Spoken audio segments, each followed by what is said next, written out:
Hello दोस्तों, आपका स्वागत है हमारे चैनल पर। मेरा नाम है ध्रुव और आप देख रहे हैं द लर्नर्स कम्युनिटी। आज की वीडियो में हम बात करेंगे BA honours Hindi fifth semester के सब्जेक्ट के बारे में। सब्जेक्ट का नाम है पाश्चात्य काव्यशास्त्र और ये आपका यूनिक पेपर कोड है। ठीक है, बीए ऑनर्स हिंदी में ये आपको सब्जेक्ट देखने को मिलता है और फिफ्थ सेमेस्टर में ये आपको मिलेगा। यूनिक पेपर कोड आप कंफर्म कर सकते हैं। आज की वीडियो में हम इस सब्जेक्ट के प्रीवियस ईयर के क्वेश्चन पेपर को कवर अप करेंगे। मैं आपको एक ओवरव्यू दूंगा कि आपका क्वेश्चन पेपर किस टाइप का आ सकता है, क्या आपसे पूछा जा सकता है। बहुत ही ज्यादा इंपॉर्टेंट वीडियो होने वाली है क्योंकि आपका इस सब्जेक्ट का एग्जाम जल्द ही होने वाला है, तो आपको एक आइडिया होना चाहिए कि आपको किस प्रकार के क्वेश्चन अटेम्प्ट करने हैं। ठीक है, तो सारी चीजें हम इस वीडियो में कवर अप करेंगे। वीडियो को कंप्लीट देखिए और हमारे चैनल को जरूर सब्सक्राइब करिएगा।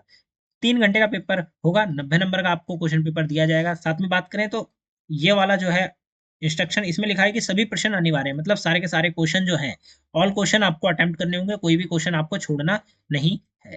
ठीक है, ये हो जाता है आपका बेसिक इंट्रोडक्शन। अब बात करते हैं हमारे क्वेश्चन की। तो पहला क्वेश्चन बनता है आपका, अरस्तु के अनुसार त्रासदी को परिभाषित करते हुए उसके तत्वों का निरूपण कीजिए। ठीक है, अरस्तु के अनुसार जो त्रासदी शब्द है, ठीक है, उसको परिभाषित करना है। आपको परिभाषित करते करते क्या बताना है, उसमें जो तत्व हैं वो आपको यहाँ पे बताने हैं। ठीक है, त्रासदी को परिभाषित करते हुए उसमें जो तत्व जुड़े हुए हैं, उसमें जो तत्व मिले हुए हैं, उनके बारे में आपको यहाँ पे बताना है। ठीक है, 18 नंबर का आपका ये क्वेश्चन हो जाता है। क्वेश्चन नंबर 1 को अथवा के ऑप्शन के साथ दिया गया है। चाहे तो आप ऊपर वाला अटेम्प्ट कर सकते हैं, चाहे तो आप नीचे वाला अटेम्प्ट कर सकते हैं। ठीक है, लुजाइंस के उदात्त सिद्धांत को स्पष्ट कीजिए। ठीक है, लोजेंस का जो उदात्त सिद्धांत है, ठीक है, उसको आपको यहाँ पे स्पष्ट करना है। स्पष्ट करने का मतलब है कि यहाँ पे आपको उसको एक्सप्लेनेशन वर्जन में बताना है, उस सिद्धांत के बारे में बताने हैं। सिद्धांत में क्या क्या चीजें बताई गई हैं वो बतानी है।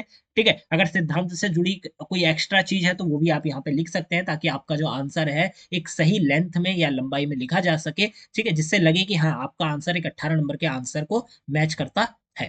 ठीक है, तो इस प्रकार से आपको लिखना है कि लुजाइंस के जो उदात्त सिद्धांत का सिद्धांत है उसको यहाँ पे आपको स्पष्ट करना है। क्वेश्चन नंबर 1 हो जाता है। क्वेश्चन नंबर 2 आता है जिसमें कॉलरिज के कल्पना सिद्धांत का विश्लेषण कीजिए। ये भी क्वेश्चन 18 नंबर का है आपका।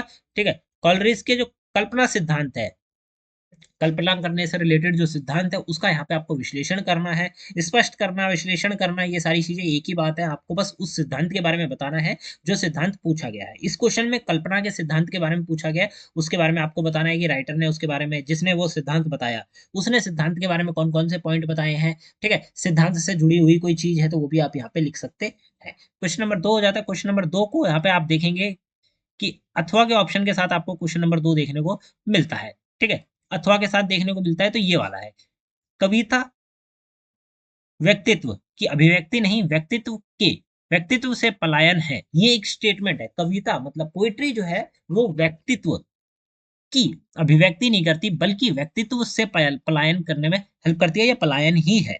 ठीक है, तो इस कथन के संदर्भ में टी एस इलॉयट के निर्व्यक्त के सिद्धांत की समीक्षा कीजिए। ठीक है, यहाँ पे टी एल इलॉयट ने जो सिद्धांत दिया था, उस सिद्धांत के बारे में इस स्टेटमेंट को लेकर आपको एक्सप्लेनेशन देनी है। ठीक है, तो किताब में जितने भी थ्योरिस्ट हैं जिन्होंने थ्योरियां दी हैं, या फिर किसी ने व्यक्ति ने सिद्धांत दिया है, तो उनके बारे में और सिद्धांत क्या है उसका ओवरव्यू आपको पता होना चाहिए, तभी एक अच्छा आंसर आप लोग वहां पे एक्सप्लेन वर्जन में लिख पाएंगे। क्वेश्चन नंबर 2 हो जाता है। क्वेश्चन नंबर 3 आता है जो कि आपका 18 नंबर का है, सेम।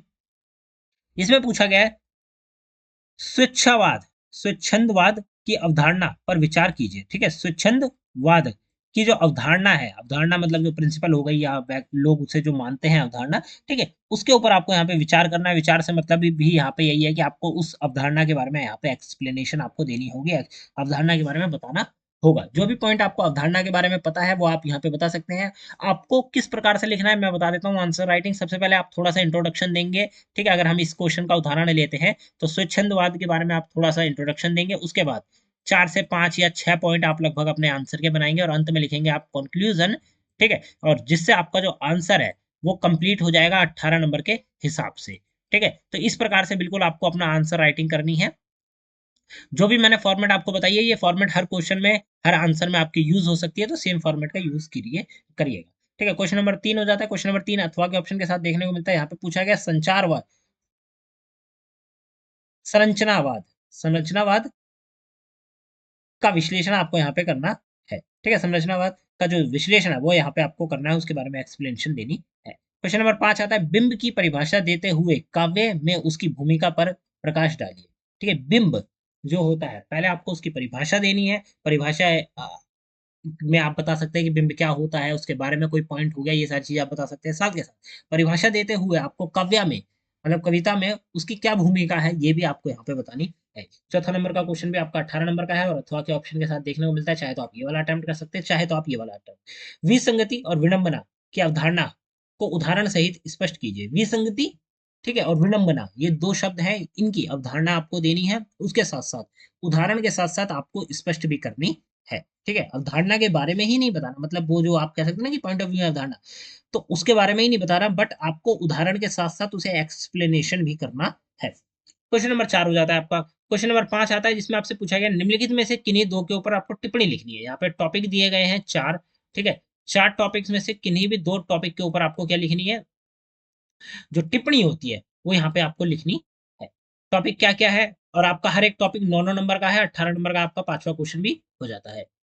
अनुकरण सिद्धांत, वुड वुड्सवर्थ की भाव्य काव्य विभिषिक मान्यता, यथार्थवाद और फैंटेसी, ये 4 शब्द हैं। इन 4 शब्द में से कोई भी आप कह सकते हैं कि 4 टॉपिक हैं, जिनमें से कोई भी 2 टॉपिक को उठाकर आप उनके ऊपर टिप्पणी लिख सकते हैं। आपका 9 नंबर का हर एक टॉपिक है, ठीक है, तो आपको 9 नंबर के अकॉर्डिंगली ही उसका आंसर राइटिंग करनी होगी, जिससे आप उसका एक अच्छा आंसर बना के लिख पाए। ठीक है, तो ये हो जाते हैं आपके 5 क्वेश्चन, जो कि बहुत ज्यादा इंपॉर्टेंट है, प्रीवियस ईयर का ये क्वेश्चन पेपर है, आपको इसको कवर अप करना है। अब हम चलते हैं ऊपर की तरफ। ठीक है, तो इस क्वेश्चन पेपर को आप कवर करके जाइए, इसके सारे आंसर्स को प्रिपेयर करके जाइए, और आप लोग एक अच्छा आंसर, अच्छा पेपर अपना एग्जाम में देकर आएंगे। डिस्क्रिप्शन बॉक्स में आपको लिंक्स मिल जाएंगे, आप लोग चेकआउट कर सकते हैं आपको हमारे साथ कैसे जुड़ना है, और साथ के साथ आपको डिस्क्रिप्शन बॉक्स में लिंक मिल जाएगी नोट्स की, आप चेकआउट कर सकते हैं। हमारे चैनल को जरूर सब्सक्राइब करिए। मिलते हैं अगली वीडियो में। Thanks for visiting on my channel guys.